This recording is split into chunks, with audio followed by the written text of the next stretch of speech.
know there was slavery that was still tolerated when the nation began. We know that was an evil, and it was a scourge and a blot and a stain upon our history. But we also know that the very founders that wrote those documents worked tirelessly until slavery was no more.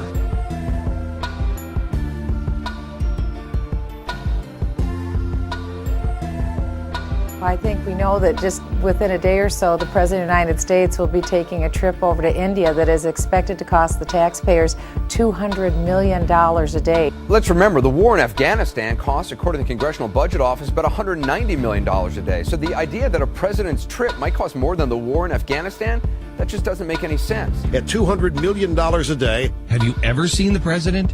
Ever seen the president go over for a vacation where you needed 34 warships? $2 billion. $2 billion.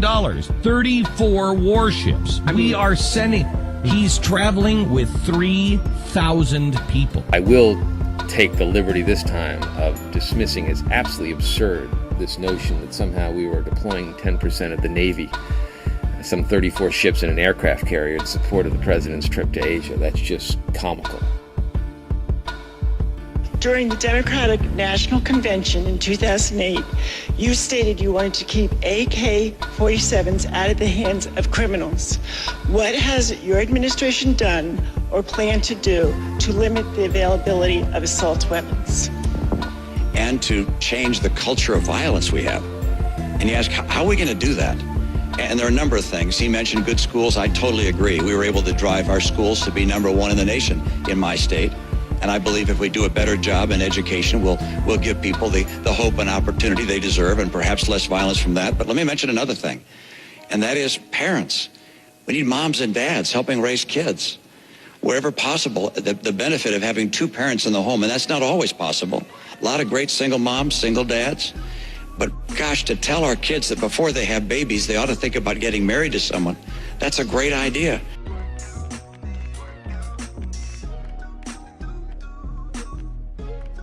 And these insurance companies are the epitome of evil. You know, Obamacare is really, I think, the worst thing that has happened in this nation since slavery. She told me that her little daughter took that vaccine, that injection, and she suffered from mental retardation thereafter. My constituency or spread lies or spread rumors for the sake of anybody. I don't really care about the GOPs or the Democratic Party. My point is the people and giving the people the truth. You're misleading so with that said, the our people president, I'm not misleading the people, You are sir. misleading the them, president of the United